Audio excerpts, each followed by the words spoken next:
Samantala, ilang mangingisdang Filipino na pumapalaot sa West Philippine Sea nakakaranas umano ng harassment mula sa Chinese Coast Guard. Maliban dito, umabot na rin sa $1 million ang nasirang halaga ng coral reefs na nasira ng China dahil sa pagbuo ng mga artipisyal na isla. Ang report ihatid sa atin ni Sweden Velado live via phone pass. Maraming salamat, George. Nakatanggap nga ng mga ulat noong April 13 at 16 ang Bureau of Fisheries and Aquatic Resources o BFAR na naharas umano ng Chinese Coast Guard ang mahigit 300 Pilipinong mangingisda na galing Bataan sa bahagi ng West Philippine Sea na angkin ng bansang China.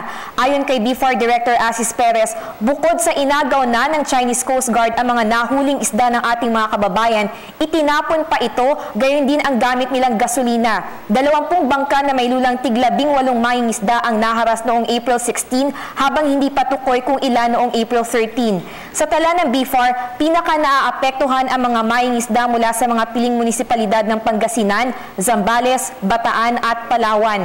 Dahil sa patuloy na ginagawang reclamation activity ng China sa West Philippine Sea, umabot na sa 300 ektarya ang laki ng nasirang coral reef na katumbas ng $1 milyong.